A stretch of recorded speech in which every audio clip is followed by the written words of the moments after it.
Bismillahirrahmanirrahim. Assalamualaikum warahmatullahi wabarakatuh. Balik lagi kita di channel Sumber Dakwah Official. Nah, ini ada salah satu pendukung atau garis kerasnya Abah, yaitu Pak Jusuf Marta, yang menyatakan kebingungan atas pilihan politik Abah yang mendukung Pak Pranomo Anum atau Pak Pranomo Rano Karno, yaitu yang diusung Partai Banteng. Tentunya kita sama-sama tahu ini Pak Jusuf Marta ini adalah salah satu alumni 212 yang demo di Monas atas penistaan agama kemarin. Kalau menurut saya wajar sih kalau beliau kebingungan. Jadi nggak kebayang kita kalau yang kemarin demo 212 sekarang bergabung dengan Ahokers. Oke, tanpa berlama-lama langsung kita berikutnya. Bismillahirrahmanirrahim. Let's go. Saya jadi bingung kok tiba-tiba Anies ini tiba-tiba dengan vulgar seolah-olah sudah memutuskan dukungannya kepada Pramono. Pertanyaan yang menggelitik bagi saya, loh, pertarungan dulu setahu saya Anies itu berdiri, berjuang bersama kita, itu bukan perjuangan politik ansih, ya kan? Tapi berangkat dan berdiri dan besar dari perjuangan yang membawa ideologi. Tentang pilihan ideologisnya dia benar, setuju. Maka itulah yang saya sesalkan, yang mengejutkan saya. Nah, ini untuk warga Indonesia cerdas lah. Kenapa Anies kok bergeser dari ideologis kok malah menjadi ikut-ikutan dalam pertarungan yang istilahnya sifatnya politik angsi gitu aja. Kalau ini soal Anies ini, kartu Anies ini dikira suhu ternyata cukup. Pemilihnya Anies itu memang notabene adalah Islam politik gitu loh. Nah, itu menurut saya akan membuat Anies itu menjadi dalam tanda kutip ya, hantu yang lebih seram dibandingkan dengan PKS. Bahwa masuknya Anies itu ketimbang mengunci kemenangan justru membatalkan kemenangan. Betul. Itu. Ada pemilih Anies, kan pemilih Anies besar, pengaruhnya besar. Itu mereka tuh sudah ke Pramrano. Nggak usah Anies deklarasi pun mereka udah ke Pramrano, karena mereka itu kan segmen oposisi. Iya, karena mereka melihat bahwa ada Jokowi di Ridwan Kamil. Iya, dari awal juga udah tahu bahwa Ridwan Kamil itu bagian dari Prabowo dan bagian dari Jokowi. Mereka udah nggak ke situ. Yang salah dihitung atau yang mungkin asumsinya salah adalah bahwa kelompok minoritas itu ya, yang tadinya ke Pramono dan Rano, justru begitu ada Anies malah lari ke Ridwan Kamil dan Suswono. Kalian ini adalah petugas partai. Jangan lupa, kalian adalah petugas partai. Tidak lagi bisa sebagai pribadi-pribadi. Kalau ndak mau jadi petugas partai, saya tidak ngomongi lagi anggota partai, petugas partai. Artinya jangan diberi tugas oleh partai. Out, begitu aja, mundur. Sing rumiyin niku Rakernas, Rapat Kerja Nasional PDI Perjuangan, mutusaken tidak disiarkan untuk ngadepi pemilu 2004 harus tersedia uang 5 triliun rupiah. Teko endi iki gak nyolong. Ayo. Nggih, jelas-jelasan mawon. Kabeh bahasane BUMN diporoti kabeh. Padahal di parlemen sudah sepakat siapa yang melakukan korupsi di era pandemik hukumannya mati. Tapi akhirnya Ibu Megawati interupsi, jangan dihukum mati. Kalau dihukum mati kaderku habis semua. Nah itu karena apa? Mayoritas wali kota, bupati dan pejabat yang tersangkut korupsi yaitu dari PDIP, itu ranking 1. Nah kalau dijebloskan atau dihukum mati semua ya habis itu kader-kader PDIP. Nah itu seperti itu. Bara yang kebetulan bendaharanya PDIP itu kalau di koran cuma 25 triliun, tapi Pak Novel Baswedan yang penyidik senior KPK menyatakan itu yang dirampok sama Menteri Sosial Pak Juliari Batubara itu 100 triliun di era pandemik. Anies Baswedan dukung Pramono Rano di Jakarta. Ya. Tapi menurut gue nggak ngaruh sih, ya nggak? Karena apa? Suara Pak Anies itu waktu Pilpres aja cuma 24%. Itu juga udah dipotong sekarang sama PKB, Nasdem, dan PKS. Ya mungkin ya kira-kira nih menurut perhitungan gue nggak nyampe 5% suara Pak Anies itu ya. Loyalis Pak Anies itu di Jakarta. Jadi ya nggak ngaruh sih ya. Yang pasti ya justru ini sebenarnya memperlihatkan sosok Anies yang oportunis banget. Kalian paham kan? Secara kan ya kemarin kan digaung-gaungkan Anies akan diusung PDIP, ya kan? Ya pokoknya ini membantah yang katanya Mas Anies adalah seorang idealis. Dia terbantahkan semuanya. Kemudian anak wabah itu udah riang gembira menyambut itu, ya kan? Abahnya maju, ya kan, untuk menjadi cagup lagi. Ternyata di PHP sama PDIP, ya kan? Terus sekarang tiba-tiba jadi mendukung aja nih Pramono sama Rano, ya kan, tanpa ada jabatan atau apapun. Ya menurut gue sih ya, ini anak wabah nih harus concern gitu ya, bahwa ternyata Pak Anies itu nggak seidealis yang kalian kira. Tetap aja dia politisi yang oportunis, ya kan? Berarti ini memverifikasi sifat dan karakter dari Pak Anies Baswedan.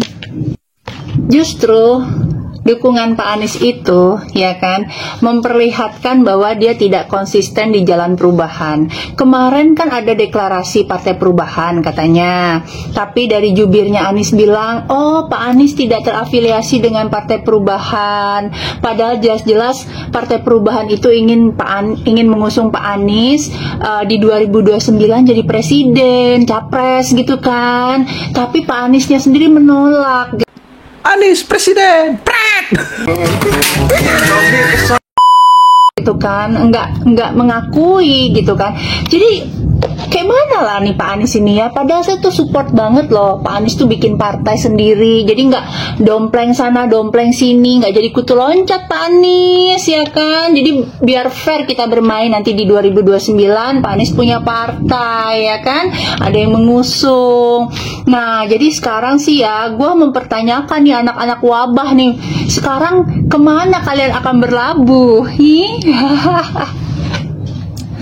Aduh, kasihan deh lo, kalau kata anak zaman dulu nih ya, cucian deh lo. Salam waras.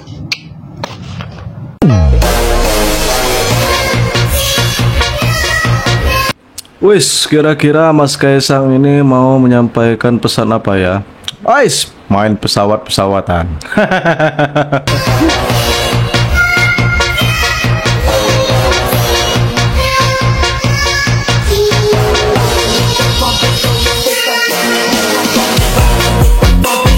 Wih gila, Kejaksaan Agung tariknya ngeri banget.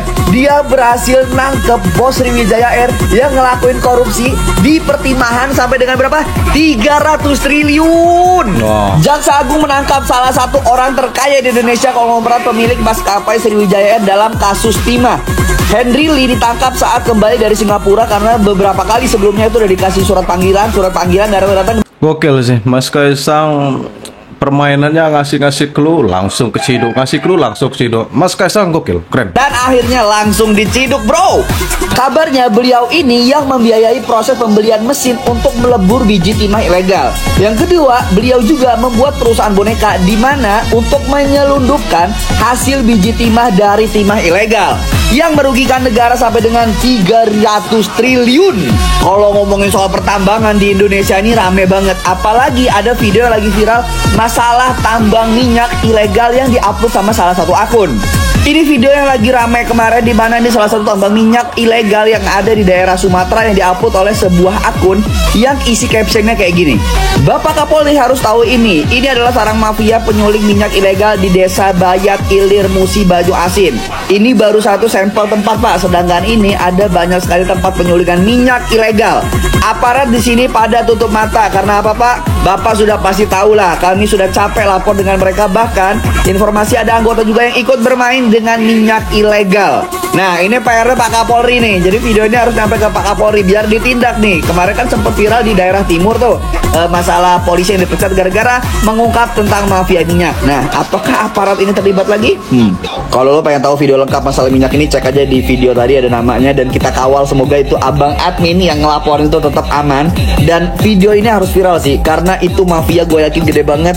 Nah, tugas kalian buat ngeviralin biar Pak Kapolri ngeliat, dan nanti Pak Prabowo balik dari luar negeri nih untuk kasus ke-up. Oke, tugas kalian sekarang untuk nge-like dan share video ini. Nanti kalau ada video baru gua share. Pokoknya Indonesia harus bebenah. Ini udah lagi bener nih pejabat-pejabat kita. Oke. Pakai toa. Tengah-tengah menurut saya.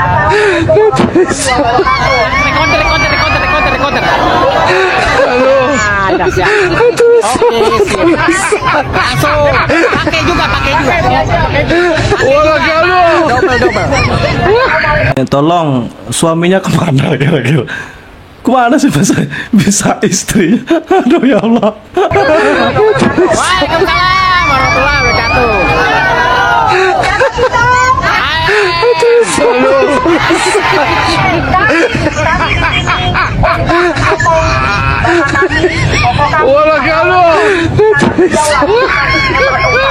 Kami berdiri di sini untuk Said hidup. Saya kenapa nggak mau terlibat terlalu banyak dikit-dikit demo. Saya melihat kalau orang maunya demo terus berarti udah punya penghasilan di situ, ya nggak? Kalau orang sudah sering mengerjakan sesuatu dan lama hanya di situ mainnya, berarti punya penghasilan dia di situ. Ya sesekali oke lah untuk sesuatu yang besar. Tapi kalau dikit-dikit demo berarti ada penghasilan ini di sini.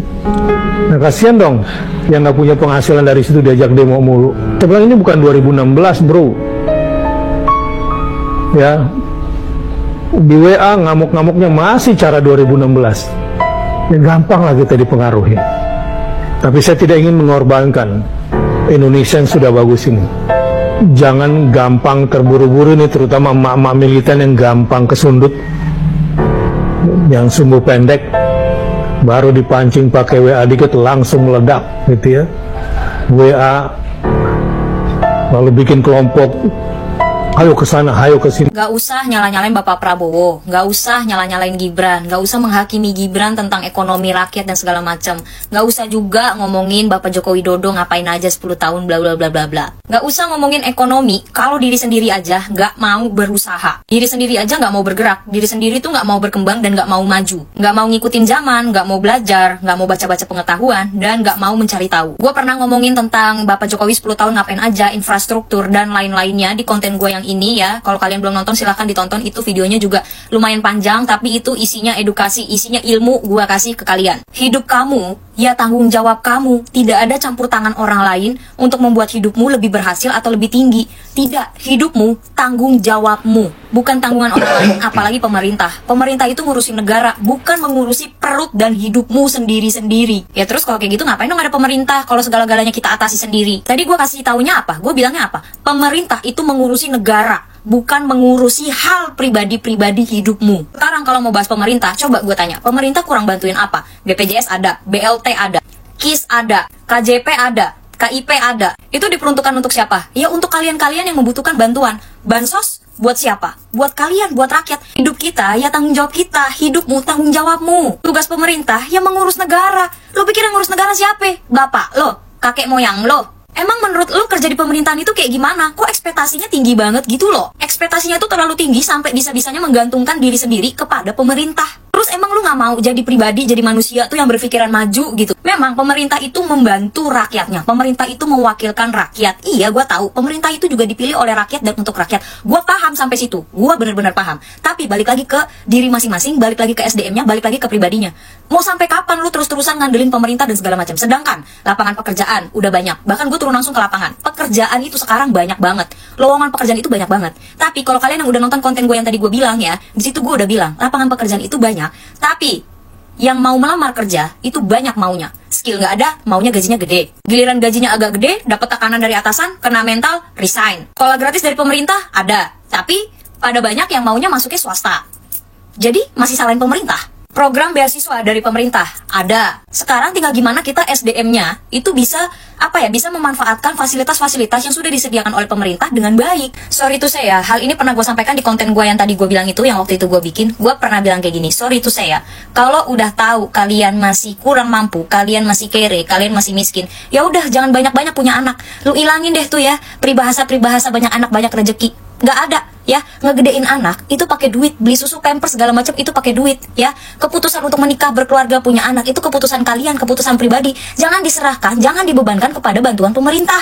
Kendati demikian, pemerintah bantuin nggak? Bantuin. Bantuan untuk ibu hamil ya, makan siang gratis udah mulai disalurkan bertahap, sekolah gratis, dan bantuan-bantuan pemerintah lain yang tadi udah gua sebutin. Kurang apa? Sekarang balik lagi ke diri kalian masing-masing, sadar diri, sadar diri. Kurang apa? Pemerintah tuh kurang apa? Udahlah, coba kalian tuh yang introspeksi diri, gantian gitu. Jangan pemerintah terus yang disuruh introspeksi diri gitu. Kalian tuh juga Terus ya, gue baru ngeliat konten-konten tentang pembangunan IKN terkini ya, pembangunan IKN terbaru update-nya gitu ya. Itu banyak banget pro kontra terhadap IKN, terutama para wabah, wakil anak abah yang pada sakit hati. Menurut gue IKN itu bener-bener indah banget. Tapi komen-komennya balik lagi, SDM-nya no. Karena IKN belum jadi apa-apa, butuh 20 tahun untuk pembangunan bla bla bla bla.